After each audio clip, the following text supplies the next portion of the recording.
Welcome back to the show, everybody. Check out these headlines because XRP smack dab in the middle of them. NFTs, John Deaton reminds us XRP holders exactly what's in front of us, and you're going to want it. Charles Hoskinson says new bill to fix the crypto infrastructure bill. We'll get into that. And there's a new candidate for the U.S. Senate who loves the mission of XRP and XLM. You're going to want to hear what he says. XDC and ISO20022. It's getting real, people. Alphala, Lulu Exchange, and Ripple World Economic Forum digital currency report. And we're in the middle of that, too. Somebody roll that beautiful intro. This is Digital Perspectives with Brad Kimes. Subscribe for new content notifications. Now, here's Brad Kimes. Come on in.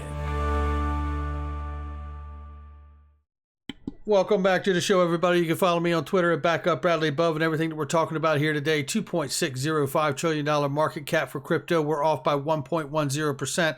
Right now, Bitcoin is looking at 58,100 plus. Ethereum, 4,200 plus. Solana is coming in at $222, slightly plus. And XRP, or Cardano, I should say, is $1.80. Shout out to Charles Hoskinson. We'll hear from him in a second. And XRP. Before we get started, though, I do want to tell you about this, and let me just pull this up here so you guys can hear me tell you about this, because this is a big deal. And if I could for a second here, I want to give you the idea and understanding. I talk about Pure VPN on this channel, where they're having an incredible sale, Black Friday sale, if you will, and it's basically a special plan of just $199 a month for a 2-year plan. That's 82% off, ladies and gentlemen. That's what we're talking about. Listen, it's a VPN with 3 million plus user base and accessibility to over 6,500 plus servers. It's proven to complete no login VPN twice by one or top 4 audit firms, KPMG. Audit remains always on for the complete trust of our users. It says one solution VPN that covers all your needs, ranging from becoming anonymous, surfing safely while traveling, playing games to secure all your personal data, secures your connections on all your devices with easy-to-use apps across all major platforms, and 10 multi-logins so you can use it with freedom on any device you want. Helps you stream all you want, including Amazon Prime, Netflix, BBC iPlayer, UK, ITTV, UK, and many others popular streaming services on the go. I mean, this thing really helps get the job done here, ladies and gentlemen. It offers a dedicated IP from 7 countries if you need stable, static IP for yourself. Makes activities like working from home, gaming easier with much more seamless connection compared to a shared IP. Helps you purchase all kinds of online deals with lesser prices by connecting to certain regions. And it says here also keeps you secure no matter where you are with your public Wi-Fi protection. Now, that's why I use it. Right there. Put in, let's see. Oh, gotcha. So there it is right there, ladies and gentlemen. I talk about this all the time, but with the Black Friday special right here, $199 a month for a 2-year plan, 82% off. That's what we're talking about here. Make sure you check them out. Look at the range of XRP right now at 106.71, the low side at 104.01, the high side at 109.40. We'll keep an eye on it. The analysts remain bullish regardless of price. That's what we know, not financial advice. We will keep an eye on it. Truth tells on us all. Musicians using NFTs to share royalties with fans is an intriguing use of blockchains and a new frontier in crypto law. Or copyright law, excuse me. Here's what I can tell you here. I told you guys about this a long time ago with banroyalty.com. They are doing exactly that, and I am involved in that. I have a few NFTs for that, and I plan on staking those to earn royalties from the artists that they have licensed music of. Some of those being Jay-Z, Tim McGraw, Beyonce, and many, many more. And you're seeing it continue here. This is the new way of moving into the digital age for music. It's going to bring intellectual property rights back to the artist, which I am ecstatic about as an artist myself. And truthfully, being able to share in your revenue with your fans or super fans is going to just really embolden the base and cut out the middleman, which is the actual industry itself. I love it. Absolutely love it. Look right here, we see despite the XRP community's undeniable consistent efforts at fighting the SEC, the XRP token holders, you and I, are stuck with frozen assets and comparatively bearish run during one of the fastest bull seasons. How about that now? How about that?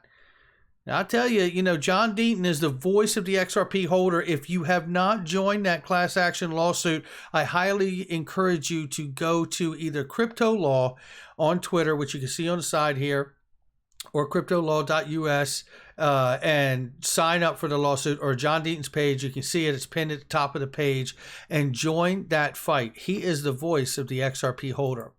Let's take a look at this right here, because Charles Hoskinson is an advocate as well for the entire crypto space and about having clarity for all of us. I want to set this off right here. I am a big fan of Charles Hoskinson here, and he has been a huge advocate and had a big voice as well, speaking out against the Ripple lawsuit, because I believe he knows it would target him as well, and we need the clarity for all. This particular segment is going over the verbiage from the infrastructure bill, and there's a new bill that's being introduced that can absolutely give us the clarity we need to stop stifling innovation and harming this digital asset space. Take a listen. It's just been introduced in the House to fix everything wrong with the infrastructure bill's crypto tax provision, including the unconstitutional S6050I individual reporting mandate. Okay, so this bill is HR 6006, and these are the people who've introduced it through the Ways and Means Committee. So it says, first, it would replace the overly broad definition of broker with one that is reasonably limited to exchanges that buy and sell crypto for customers. Second, it would limit the new requirement that brokers report mere transfers of cryptocurrency by making sure they only report information that voluntarily provided by customers and held for legitimate business purposes can be shared as, quote, third-party doctrine requires. And then third, it strikes the expanded reporting requirement for digital assets and instead requires a study of the effects of such an expansion made in consultation with the digital asset industry and organizations focused on individual privacy and civil liberties. So it's not too big of a bill. Highly recommend taking a look at it. It has a pretty good shot of passing if we as a community come together and remind our Congress critters and senators that we want it to pass. There is bipartisan support for it. So I think that if it passes the Senate and Congress, pretty good chance that Biden will sign it. So hopefully this bill can get through. From our end, we're going to begin lobbying very aggressively, and we're going to see what we can do with the industry to lobby aggressively. I'll be having calls this afternoon with various people, and we'll be scaling up some of our expenditures in that respect. And I may go to D.C. in a bit to show my sign of support, because this is. And there you have it. And really happy that he's taking action like that on behalf of all of us. It's not just for Cardano or Ripple or XRP. What he's looking to take action on here is to benefit the entire digital asset space. The conversation gets bigger and bigger, ladies and gentlemen. If you haven't watched the video from this morning or over the weekend, I told you about American blockchain Pact, but you know what? It's even bigger because ProCoin News has got a clip for us to take a look at, and it's right here. They sit down with a candidate for the U.S. Senate, Shannon Bray. We're going to hear from Shannon Bray in just a second, but this is what I wrote. See this? Innovation that can bring the United States to the front of the fourth industrial revolution as a leader, making our way to Capitol Hill. We won't stop, and tag the necessary people in my district. I encourage you to do the same. And here is the clip right here where ProCoin News sat down with the candidate, Shannon Bray. So, have you been following the SEC lawsuit with XRP, Ripple? I haven't followed it in great detail. I was holding XRP for a while. When that all started, I switched over to XLM because it's kind of a sister token. I actually believe in both of those, but I think the SEC went too forceful. But I don't know all of the details still on that. I'm still researching that. But like with XRP and XLM, I love the missions of these tokens, right? Because that's the ability to, distribute money almost anywhere in the world without, the third persons, the banks, Western unions. A lot of times it would cost you $200 to send $50. right? With XRP and XLM and any tokens that are kind of in that same family, this is given the ability to send money to your family across the world without paying all of those fees. I think they're going to be a great play in the future. I just once the SEC stuff kind of gets behind them, the investors are going to start coming back, and then we can kind of take it from there. I don't know though how much damage the SEC has done to XRP per se, but I did look at the chart, and I do think within the next 6 to 8 months it'll have a nice recovery. Yeah, and it's right now it seems as if they got a lead in the case, like they're up in it. But if XRP is able to establish themselves and overcome this SEC lawsuit, they will be deemed as the crypto that took down the SEC per se, and that's just going to wild up people. And then when that happens, that it'll overnight, that token will probably explode. Yeah. Oh my goodness, I tell you, great to hear from any kind of a candidate, Senate or otherwise, and he is a candidate for the Senate, Shannon Bray. And shout out to you, who understands crypto, certainly understands XLM and XRP and exactly what is in front of it and the suppression from the court case that's going on right now. I mean, it's pretty remarkable. Now, here's some good news for XDC. They say here, you can see just published, see the ISO20022 payment language on the XDC network. And here it is right here, ladies and gentlemen. I'm not a programmer, but you don't need to be to see it. You'll take a look right here and be able to see it for yourself. Get this open here.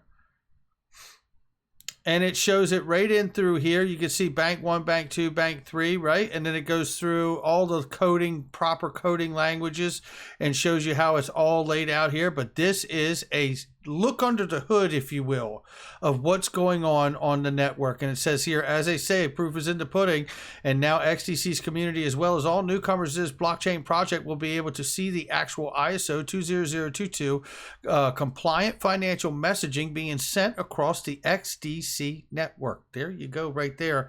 It keeps on going, and it doesn't stop there, because I know I had that open twice, and I apologize for that. But this is Bank Alphala and Lulu Exchange and Ripple, which we had told you actually had a signing ceremony. I don't know if this music in this is copyrighted or not, so I don't want to play it. But this is the gentleman right here from Ripple, and I'll pull it up, the Director of Global Strategic Relationships for Ripple. And they're basically just saying they're very happy that they've come together for this to provide better incentives and prices and the ability to send cross-border payments no matter who it is.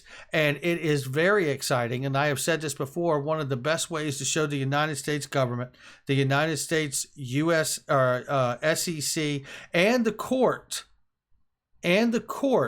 what the real use case of XRP is and the difference between Ripple and XRP is by simply being undeniable and putting it to work around the world.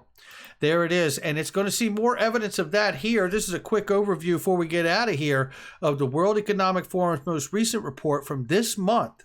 Governance Consortium White Paper Series, 223 pages we've gone through here, and I picked a few highlights for you. Potential for privately created digital assets to facilitate CBDCs.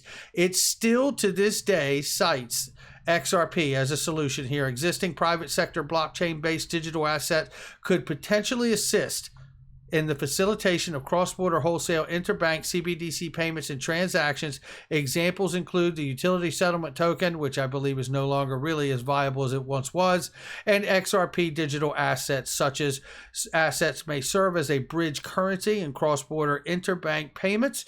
Before experimenting with such digital assets, policymakers should have a clear understanding of the value add they could provide from an economic, technical perspectives, considering both pre-existing or alternative solutions and limitations or downsides. Now, let me move you to the next spot where it talks about the interledger protocol. Ladies and gentlemen, I just talked about this the last video and didn't even realize it was in this document yet. But the Interledger Protocol was created by Ripple. It was gifted from Ripple to the World Wide Web Consortium, known as the W3C. Again, that is the standards body committee, an international standards body committee that oversees the standards and practices of the internet we use. It was gifted to them because it aims to promote an equitable web with an open source protocol that connects different payment networks to each other via a series of escrowed payment transfers. It works seamlessly with the XRP ledger, ladies and gentlemen, and many other different protocols. This is exactly what Monica Long was talking about, I believe, in the clip that we played you from this morning's video as well, talking about many other central banks and the different protocols that they may or may not be on there. So, very interesting stuff coming together here. I can't help but feel that this is a revealing of the truth constantly coming to light, and it is very, very exciting to watch. That's going to do it for me. Make sure you hit the like and subscribe, leave a comment below. Ladies and gentlemen, Clinton Donnelly, the foremost tax authority on the planet when it comes to crypto. Make sure you check out the link in the description box. Again, as I said, many different great specials and deals of products and services I use each and every day in the comments and description section. But you got to click the links in order to get the deals. Make sure you check them out. And I'll catch you on the next one.